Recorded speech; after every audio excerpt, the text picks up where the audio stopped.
जो next question है which we are going to discuss today is a very important question for fat and theory that is chronic inflammatory demyelinating polyradiculoneuropathy. ये एक complete question है। इसको different parts में भी पूछा जा सकता है कि explain the pathophysiology, explain the diagnosis, treatment and various variants. तो या इस वाले टॉपिक में हम कंप्लीट कर रहे हैं कि इसमें ये सारे पार्ट हम एक्सप्लेन करेंगे, लेकिन डिफरेंट हेडिंग्स के अंडर भी ये क्वेश्चन पूछा जाता है। 10 मार्क्स क्वेश्चन आता है। Very very important for both DM neurology and DrNB neurology. सबसे पहले एज यूजुअल हमने देनी है introduction that CIDP it is a most common immune mediated chronic immune mediated neuropathy. ये आपने टिपिकली बोलना है इसमें, which is characterize by progressive और relapsing demyelination of peripheral nerves and nerve roots. तो दोनों पॉइंट्स इंपॉर्टेंट है कि प्रोग्रेसिव वीकनेस भी हो सकती है, रिलैप्सिंग वीकनेस भी हो सकती है। It represents a chronic counter part of GBS and is potentially treatable cause. Clinical nadir is typically reached after more than 8 weeks from symptom onset। तो आपने इंट्रोडक्शन में ये पॉइंट्स बोल दिए कि पहला क्या बोला कि it is a chronic immune mediated, second बोलना है कि प्रोग्रेसिव भी हो सकता है, रिलैप्सिंग भी हो सकता है, थर्ड बोलना है कि it is a chronic counter part of GBS and nadir it is reached after more than 2 weeks, because 2 weeks first 1 month में होगा तो उसको जीबीएस बोलेंगे, 4 weeks to 8 weeks होगा तो SIDP बोलेंगे, एंड मोर देन 8 weeks होगा तब हम CIDP बोलते हैं। पैथोफिजियोलॉजी डिस्कस करें तो it is an autoimmune disorder which is mediated by both cellular and humoral, मतलब दोनों immune mechanisms are responsible for the disease. In cellular immunity T cell activation lead to increased expression of interleukin 2, tumor necrosis factor alpha, activated macrophages, and macrophages what they do, they strip the myelin lamellae and phagocytose the myelin। तो आपने cellular immunity में बताना है कि interleukins बढ़ रहे हैं, tumour necrosis factor बढ़ रहे हैं, और एक्टिवेटेड माइक्रोफेजेस, जो एक्टिवेटेड माइक्रोफेजेस है वो माइलिन को डैमेज कर रहे हैं and they phagocytose the myelin. Humoral में क्या होएगा कि antibodies are formed against the peripheral nerve myelin proteins and it has been demonstrated. That's why कि क्लिनिकल रिस्पॉन्स आता है CIDP पेशेंट में if we subject them to plasma exchange, because plasma exchange में हम वो एंटीबॉडीज रिमूव कर देंगे, so patient will improve. Now coming to the pathological features, pathophysiology अगर पूछा गया है तो आपने क्या बोलना है, पहले यही इम्यूनिटी एक्सप्लेन करनी है कि सेल इम्यूनिटी है, ह्यूमरल इम्यूनिटी है, and finally endoneurial and perivascular inflammatory infiltrates are form there leading to segmental demyelination and remyelination and onion bulb formation because of the repeated cycles of demyelination and remyelination। तो pathology में important word जो आपने highlight करना है question में, that is the onion bulb formation. Now clinical features आप इसको divide करेंगे टिपिकल CIDP और एटिपिकल CIDP में। पहले बोलते थे वेरिएंट्स ना, अब atypical CIDP। Now classical triad है जिसमें हम आपके पास मोटर फीचर्स भी हैं, सेंसरी फीचर्स भी हैं, ऑटोनॉमिक फीचर्स भी हैं। तो मोटर फीचर्स में क्या होगा कि देयर इज़ अ वीकनेस जो कि सिमेट्रिकल है, प्रॉक्सिमल है is equal to distal weakness, lower in because ascending होती है, lower limb involvement precedes the upper limb, तो मतलब it is a ascending weakness। Patient can present you with frequent falls, impaired gait, loss of manual dexterity, and the clinical nadir is reached after 8 weeks। Sensory features की बात करें तो large fibre sensory loss, there will be impaired vibration, impaired proprioception, patient having sensory ataxia and length dependent sensory deficits। Reflexes में वही होगा कि generalize areflexia या hyporeflexia होगा। Other features because of there will be fatigue, postural tremor, neuropathic tremor होता है। Cranial nerve involvement is uncommon but it can be there, most commonly हम seventh nerve देखते हैं। Respiratory involvement is rare but can be there in extreme cases, और dysautonomia and neuropathic pain are also less common than in GBS। Coming to variants of CIDP, तो one is acute onset CIDP, मतलब हमने वैसे पढ़ा कि जो duration है more than 8 weeks होनी चाहिए, but sometimes patient can have acute onset CIDP। It accounts for 18% of cases and that's why it mimics GBS and nadir occurs before 8 weeks। Subsequently patient will have a, because natural history जब आप patient की follow करोगे then you will be realise, शुरुआत में you will manage the patient as GBS, लेकिन बाद में लगेगा कि ये तो रिलैप्सिंग या प्रोग्रेसिव कोर्स है, उसकी वजह से आप उसको CIDP बोलोगे. Second is sensory CIDP. तो 5 to 15% of cases predominantly they have sensory manifestation. Mainly क्या होगा, presenting only as sensory ataxia, early upper limb involvement, diffuse areflexia, and may evolve into typical CIDP.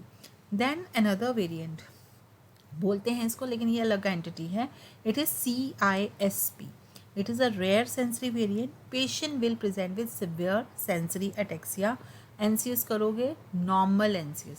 Normally CIDP में क्या होगा, डीमाइलिनेशंस होंगी, conduction velocity लो होगी, लेकिन इसमें क्या है कि आपका नॉर्मल NCS है. Diagnosis will depend upon elevated CSF protein, वही एल्बुमिनो साइटोलॉजिकल डिसोसिएशन होगा, प्लस आपका बिकॉज पेशेंट को सेंसरी अटेक्सिया है, NCS नॉर्मल है, फिर आप SSEP करते हो, ठीक है, तो there will be abnormal somatosensory evoked potentials, और आपने MRI किया तो लंबर रूट इन्हांसमेंट होगी. Then coming to motor CIDP. Motor CIDP मतलब मेनली मोटर फीचर्स हैं, सेंसरी है नहीं है. Symmetric motor weakness, sensory system repair, and some patient they worsen with corticosteroids. And ये इंपॉर्टेंट क्यों है कि मोटर CIDP में जैसे नॉर्मली हम स्टेरॉइड्स देते हैं, अगर पेशेंट को देंगे तो दे विल वर्सन, आपको ट्रीटमेंट देना पड़ेगा IVIG. Another important variant is MADSAM, which is multifocal acquired demyelinating sensory and motor neuropathy, which is also called Lewis-Sumner variant.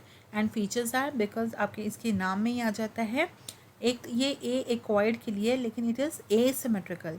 Normally हमें पता है जो न्यूरोपैथीज़ हैं वो सिमेट्रिकल होती हैं, बट एक जो एक्वायर्ड डीमाइलिनेटिंग न्यूरोपैथी जो कि एसिमेट्रिकल है वो है MADSAM, and another is, but this is MADSAM. And upper extremity, इसमें क्या होगा कि बेसिकली 50s के बाद का एक पेशेंट होगा, मेनली मेल्स अफेक्टेड होते हैं, upper extremities are more affected. Distal more than proximal involvement, motor and sensory deficit, cranial nerve involvement can occur. इसमें ट्रीटमेंट इंपॉर्टेंट क्या है, IVIG, corticosteroid plasma exchange.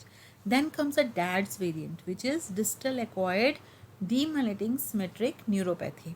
तो इसमें फीचर्स क्या होंगे कि डिस्टल वीकनेस होगी, डिस्टल सिमेट्रिकल न्यूरोपैथी होगी, सेंसरी सिम्टम्स ज़्यादा होंगे मोटर से, lower limbs are affected more than upper limbs, patient can present you with sensory ataxia and action tremor. Important part क्या है कि जो डैड्स वेरिएंट है उसमें हमें एंटी-मैग एंटीबॉडीज़ करवानी पड़ती हैं, ठीक है. तो दिस इज़ IgM एसोसिएटेड है ये इसके साथ, IgM मोनोक्लोनल गामोपैथी, एंटी-मैग एंटीबॉडीज़ करवाते हैं. वाई इट इज़ इम्पॉर्टेंट कि जिनमें एंटी-मैग पॉजिटिव आती है उनका गुड प्रोग्नोसिस होता है as compare to those who are anti-MAG negative. अब एक अनदर क्वेश्चन, ये सेपरेट क्वेश्चन है वैसे, nodopathies, paranodopathies which can present like this, approximately 10% patient में होते हैं. एंटीबॉडीज़ कौन सी होती है, न्यूरोफेशन 155, न्यूरोफेशन 140, कॉन्टैक्टिन 1, कैस्पर 1, ठीक है. ये वेरिएंट्स में दिया गया लेकिन ये सेपरेट एंटिटी है, तो ये अलग से क्वेश्चन आता है. Features are sensory ataxia, distal predominant weakness, patient can have tremor, sub acute onset, और इसमें they are refractory to IVIG.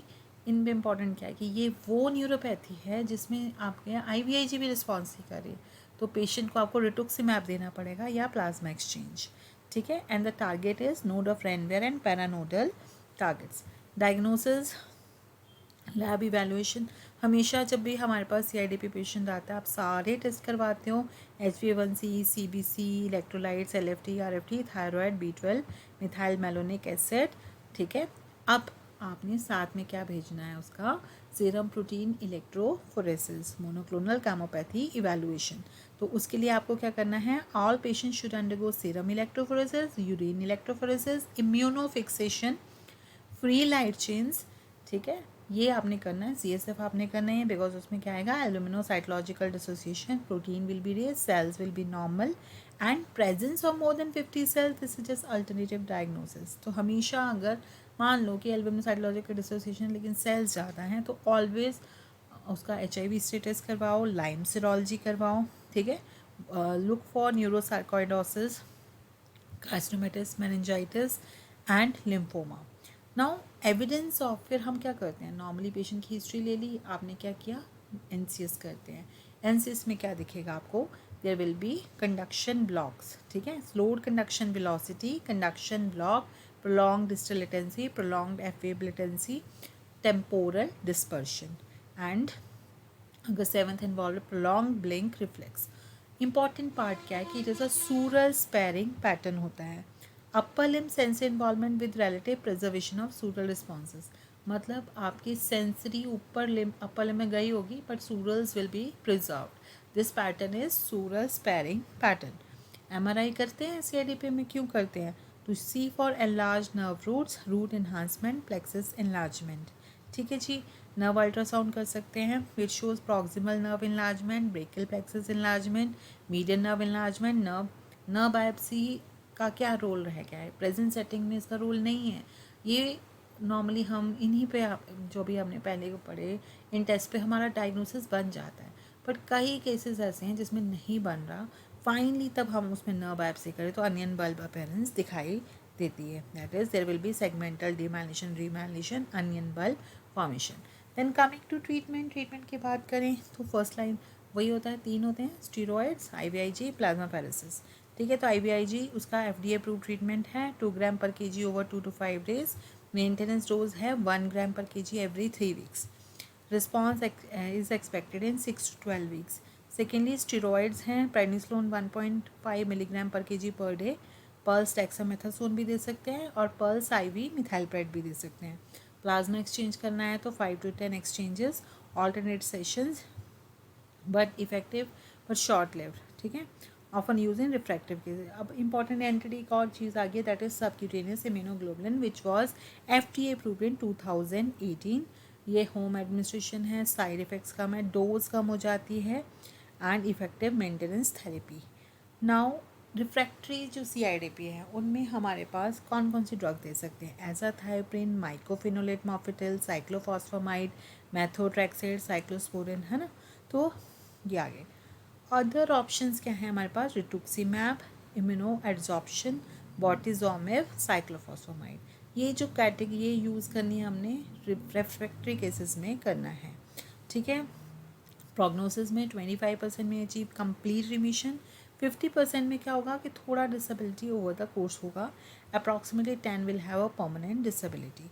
And what are the poor prognostic factors, it is a old age, that is greater, अगर initial disability ही बहुत ज़्यादा थी, marked prolongation of F wave latency, reduce distal CMAP duration.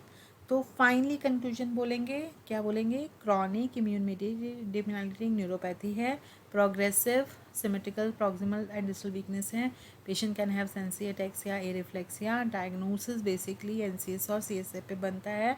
Variant आपको देखना है कि ये क्या टिपिकल CIDP है या एटिपिकल CIDP है, नोडोपैथीज रूल आउट करना है आपने। और जब आप ट्रीटमेंट की बात करेंगे तो आप IVIG, कॉर्टिकोस्टेरॉइड और प्लेक्स की बात करेंगे। And while rituximab is important in antibody mediated nodopathy, paraneopathy. That is the whole answer. Thank you.